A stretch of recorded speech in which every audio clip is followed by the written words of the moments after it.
boundaries. I think all I have to hit is one cry because I cried in leaders meetings already, so never saw that coming. But anyway, we're glad to be back. Jenny and I had a great trip, a crazy trip. I don't know if we went to St. Petersburg, Russia, and Stockholm, and then went to see. I did a book report on the fjords in Norway when I was in high school, and I just totally never got it out of my mind, and I needed to go see it. So since I was over there, we did that. So we had a great time, and we learned some things, and got to see the Rembrandt painting of the prodigal son and a million other things. And so you'll be hearing about it in the coming weeks, but I'm not going to talk about it too much tonight. But we had a blast, and but it was good to be back. I think if you want to make sure you're ready to come home, you just overpack when you go to Europe. And so living out of a suitcase, it's about as much as you can take for 10 to 14 days. So anyway, so we're going to talk about boundaries and consequences tonight. I went over that. I think that Jenny, my wife, used to give this talk. It's a great foundation, and I haven't changed it a whole lot. And I started looking at what I wanted to talk about, and I just didn't have any other place to go. So I just hit the highlights, and so all of this is going to be in your handout. And I'm just hitting the highlights through the handout tonight and try to emphasize a few points a little more powerfully, hopefully. But it's just a cornerstone teaching for us. And so I would just say that some of you may have heard this story. The leaders could tell the story, but I think there's no story that I could tell any better that was at the front of your handout this week about, I sit here and talk about how Jenny and I are leading a ministry for prodigals, but I was an enabler and still struggle with that. I still kind of creep in and try to want to enable when my son and I interact at times. And so the classic story was one that we told Hunter we told our son that we would take his car away if he drank, and so he had his truck one night, and he was out driving around, and we got a phone call, and he had a flat tire. So I went out and checked it out, and to make a long story short, I could smell alcohol in his breath, and when we were under the car and working on the tire. And so we changed that, and my whole mind started spinning about, what was I going to say? What was I going to do? What are the ramifications of this? Jenny's going to have to take him to school. I may have to take him to school. That's not going to work. What are the ramifications of me following up with my situation? And it just got complicated really quickly. So we were talking and doing some other things he didn't know I knew. And, just that picture that I think we all have gone through as I see some of your heads nodding about what does that look like and how's that going to work? And I'm just sitting here processing it, and it's like I was outside above. Prodigals will do that. They'll make you get outside your body in the moment and be thinking about what's happening. How does that work? I mean, that's a positive response. So I was in that moment. I was in one of our prodigal moments. And so I got in the car, and so I got back in the truck, and I said, before you leave, and I was going to drive back in my car, let's get in the truck for a second. I got in the truck, and I said, hey, look, I know you've been drinking, and I know I said we'd take away the car, and so here's what we're going to do. We're going to not tell Mom, and if you do that again, then I'm going to take away the car.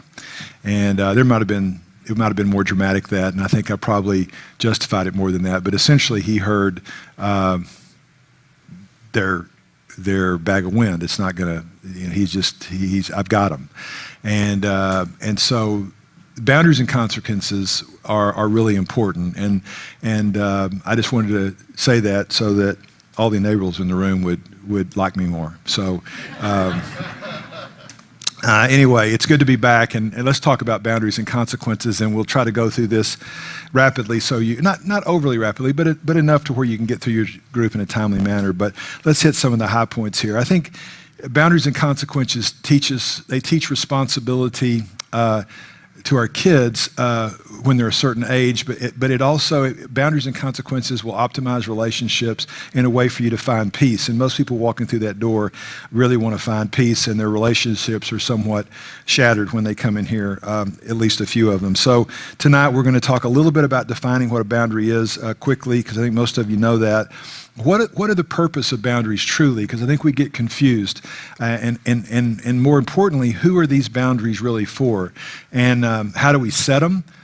what are the benefits of setting them, and how do we enforce them, and why do they fail? And then at the end of the day, how do we measure success? So we're going to try to do that in the next 20 minutes. So boundaries are just borders or limits in a physical world, and they could be any kind of thing. I always like to say, what would it be like, as I thought early on about this process years ago, it became really clear to me, any game we play, I mean, what would it be like having a football game with no boundaries, or a baseball game with no foul poles, or whatever? I mean, it's chaos. And so that's like playing life without boundaries, is the same kind of chaos on a spiritual and personal world. It's just important. It's just a little less defined. And so boundaries on a personal level define me. What is me? What is me and what is not me? And I think as I'm going through these talks, I love to go through these because I actually learn as I'm. Some of you that know me well know that I'm probably closer to God in the 30 or 40 minutes I'm up here every week than any time else, because he teaches me things. And I'm thinking that right now is that our boundaries define us. And I would say it's so important, because I think what's wrong with this world is that every person's main issue is if they get their identity right, they got it. If they know they're loved by the King, they got it. And our kids cut ourselves, and they do crystal meth, and they struggle with same sex because they just can't figure out who they are. And so as I read this, I've never read it that way, but I think defining what's me, what's not me, it's important. It's important for our kids to have boundaries and to define that, to define who they are. So, and the more we define ourselves and know who we are, and we're confident in who we are in our identity, we can model that to our kids as well. So they define responsibility. They define what I'm responsible for and what other people are responsible for. And those are boundaries, all kinds of boundaries there. So is a boundary for us or for others? Well, it changes over time. Clearly, when we're infants and children's, and we've got our kids, I've got this weekend, pray for us. Jenny and I have got we've got our 3-year-old and an 11-month-old this weekend, and what is it? Oh, 2-year-old and 11-month-old. So pray hard. Okay, we've got 2 grandkids, and they're both under 2.5. So it's pray for us. But the point is that we're responsible for them.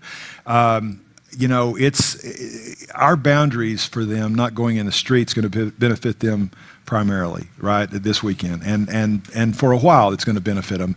And it really, the boundaries, as Jenny used to have this analogy when she gave this talk, which was great, is that there's a study where the kids had a playground and they all stayed close to the exit with a big field until they put a fence up. And then they put the fence up around the field connected to the school, and the kids went out all the way to the fence and played over the whole yard because they felt safe. They had a boundary. So it helps the kids as well. It's benefits for them as well. It keeps them safe. And all of that happens up until they become adults. And then that's somewhere in the ages of probably 18 to 22, post-college or whatever. With millennials, it's probably 35, something like that. So sorry, I just couldn't help it. You got to pound the millennials every chance you get. Sorry, and for millennials in the room, I apologize. It's just a joke. So anyway, but at some point they do change, right? And it's kind of like the analogy of if a kid is on a tricycle going out in the street, going down a slanted driveway out in the street, you grab them when they're 4, you grab them when they're 6, you grab them when they're 8. At 13, it becomes a problematic. But at some point, they've got to learn that there could be pain in the end of the street, and you pray that's not a car hitting them and that their life is over. But at some point, it's a microcosm of how we transition. But ultimately, I think one of the biggest paradigms that all of us get into when we walk through these doors of prodigal is that our boundaries are really for us now at this point. If our kids are over 18 or 22, it's how do we keep peace in our home? How do we model being a Christian parent well, or a Christian spouse well, or a Christian son or daughter well? How do we model that well? We're responsible to them, not for them. The boundaries are for us. Our plan is for us because our plan can't control our kids. God takes care of all the discipline. So an important slide. And so how do we choose what we can do? Behaviors have consequences. So all of the boundaries and consequences, not all of it, but most of this talk hinges parenting, disciplining, relationships, setting what's under our control is Galatians 6:7. Don't be deceived. God can't be mocked. A man reaps what he sows. The one who sows to please his sinful nature, from that nature will reap destruction. The one who sows to please the Spirit, from the Spirit will reap eternal life. When we stand between the law of reaping and sowing and reaping, we're getting in the way of God, and we're interrupting, and we're destroying that feedback loop that doing bad causes problems, doing good is to be commended. And we learn all of our behaviors, and we primarily by reaping what we sow. And we learn from that. So what can we, Galatians 6:2 says, carry each other's burdens, and this way you will fulfill the law of Christ. But 3 verses later it says, for each one should carry his own load. And it can be confusing until you realize that baros is a heavy crushing load that needs help. It's an overwhelming burden. It might be like, if many of you knew D. Elliott, who just passed away, and we had a funeral for him this week. It was a friend of mine. Went to Africa with him. A fantastic guy, got ALS, and in the end, it was a crushing load, and community groups outside of his own community group helped financially and physically and those kind of things. It was an overwhelming burden, and those are the kind of things that we should do with baros. But the fortune, the load in 6.5 is like a backpack. They can carry that, and what I would tell you is that we underestimate dramatically how much our prodigals can carry in their backpack. And one of those things that I would tell you about me is when my son was at a halfway house after he'd gotten out of wilderness up in Montana. He'd been there for about 6 weeks, and he hadn't gotten, I think he had one day off on Friday from 6 to 10, and that was it. And so if he got a job, he would have more liberal nights where he could have off and more free time and things like that. And so they set him to he got to go get a job. And there's one of these outlet malls there. I mean, just one of these huge outlet malls there. And this was a time when the economy was okay, And so he went out to get a job, couldn't find a job, complained to us he couldn't find a job. And I was just going, God, the kid just can't buy a break. And tough, it's just poor Hunter, and he just can't buy a break. So what happened is, what I would have done is I would have called the local person there, find somebody I know, and say, hey, you know what, my he's had a tough road, and what I would like to do is just, if you can give him a job, I'll actually fund it, but let's get him a job, make him feel good about himself. Da, da, da. I mean, not just controlling the whole issue, right? So what they did is they took away his Friday night, the 4 hours that he had. And the next day, he got a job at Burger King. It wasn't he couldn't get a job, they just didn't have the CEO position he was looking for. And so it actually taught me a very good lesson. It gave me a story I could tell you guys that everybody would agree with, but it actually taught me a lesson that he can do more than I think he can do. And I can tell you that there's kids that you guys have and parents or whatever that I know they may have ADD, bipolar, learning differences. I spoke to a mom that had some, a few weeks ago that broke my heart, that have some serious issues. But I don't know an issue that makes better by chaos, by a lack of discipline. I just don't know. I don't know what that is that would make that better. And so it's amazing what I've seen. And I think if you ask your leaders tonight, over the times we've been together, I think they can do a whole lot more than we think. Acknowledging we all have challenges, and we don't want to underestimate their challenges, but just keep that in mind. And so as we go forward, so enabling honestly is just poor or absent boundaries and consequences. That's just what enabling is. And so we interfere with the law of reaping and sowing. And when but when we reach in and rescue them and we feel like we're saving them, we're enabling them, just like I wanted to do when getting him a job. So it just perpetuates the chaos. It doesn't teach responsible behavior. It tells them, I don't think you're capable of doing it. And I think I missed that for a number of years. It tells them that, hey, if I reach in and do this, I got to do it because I just don't think you've got what it takes to do it. And they hear that. And it's just shows a lack of trust in God. And so what's under our control, we can control our choices. We can control our values. Those are things that we can control. So how do we control our choices? Saying they made me do it or I had to. You don't understand. This was the... Nobody makes you do anything. You have a choice to do what you have that choice. So when you hear yourself saying, I had to do that, or they made me do it, or I was in a corner, no one makes you do anything. So we have a choice to do the right thing, and we've got to live with the consequences of those choices. And just make sure your choices line up with biblical choices. What I would say when you're in a corner like that, it's an important point. Your kids want and your prodigals want, whether that be parents, kids, siblings, whatever, they want to make you make quick decisions. They want to get you in a corner, get you separated, split you, and make you make quick choices. Stop. Say, I owe you a better answer than that. I've made bad choices in the past. I don't have to do anything. I'm going to go talk to my wise counsel, and because I love you and you need a better answer than the one I gave you before, let me go check this out. Don't let them force you to do anything quickly.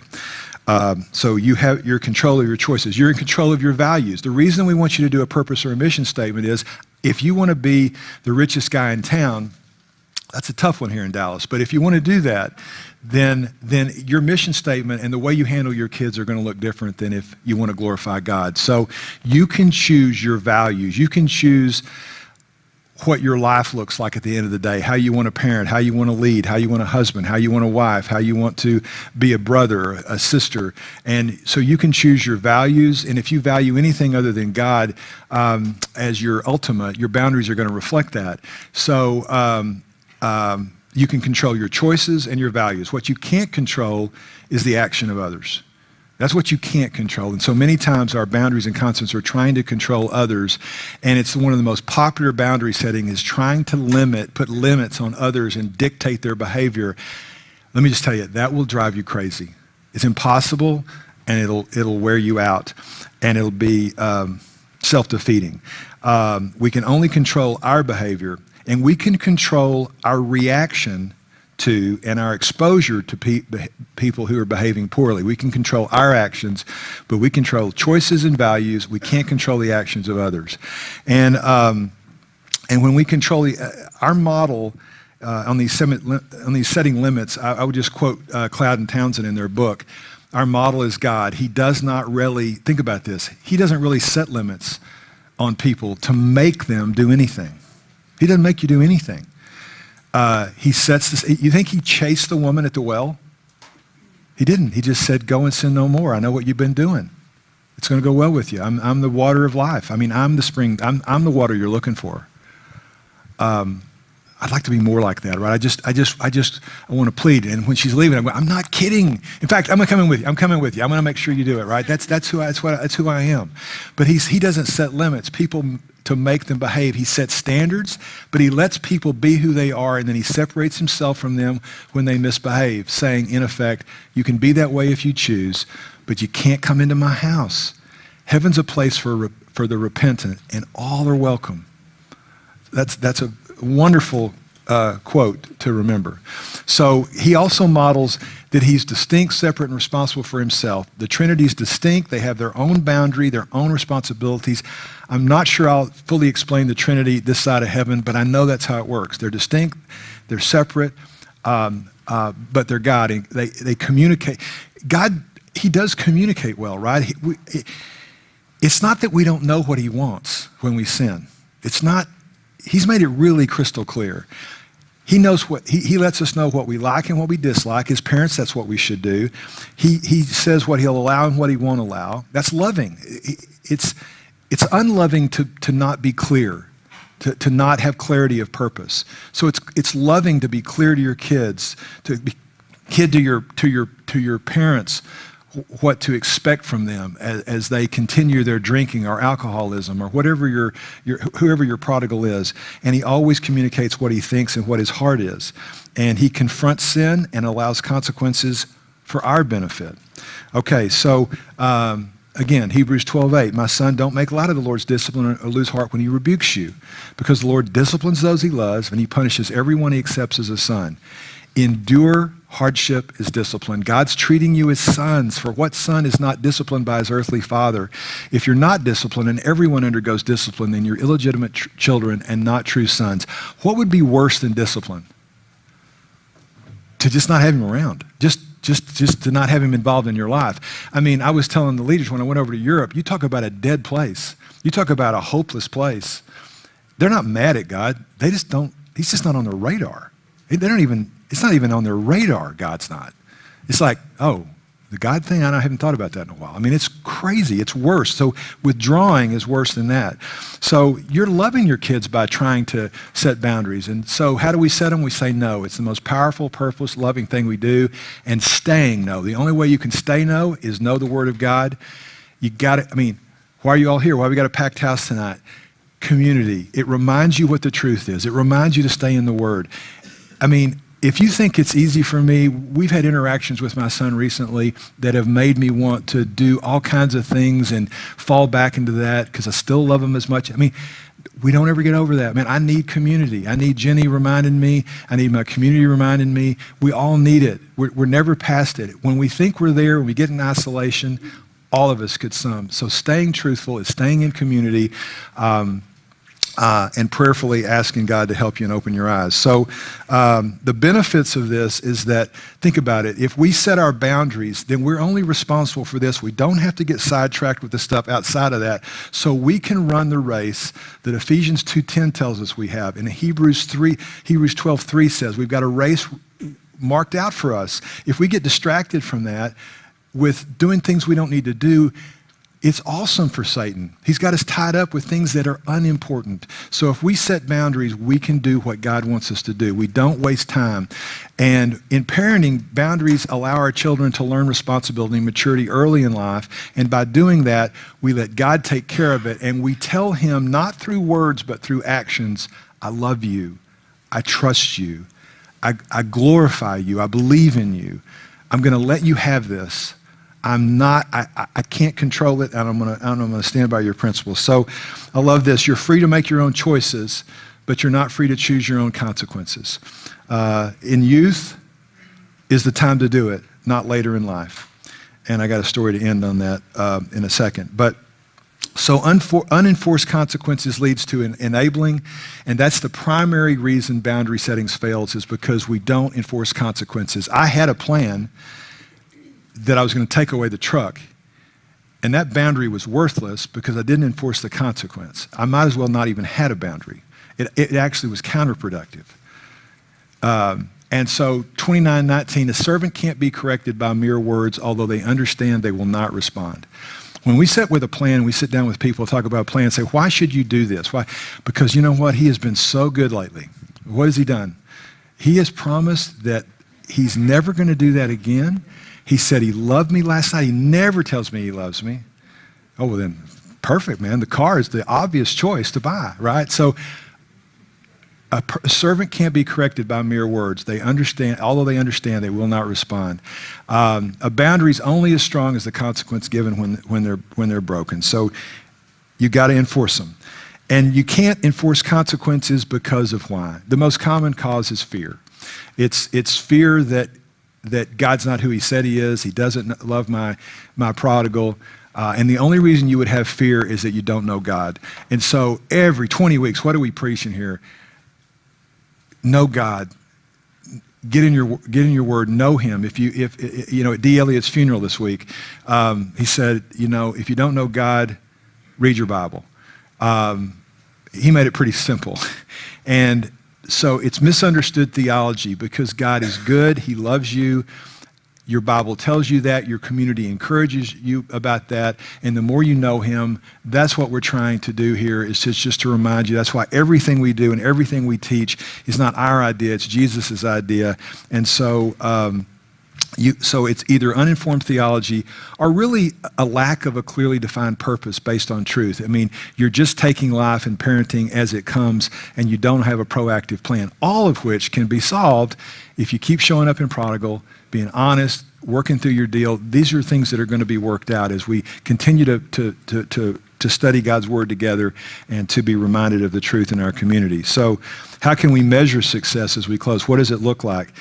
A successful boundary is often measured mistakenly. You think it's if your child does well, if your prodigal does well, if your husband comes back home, if he stops cheating, stops drinking, if there's stop infidelity, if all the things work out.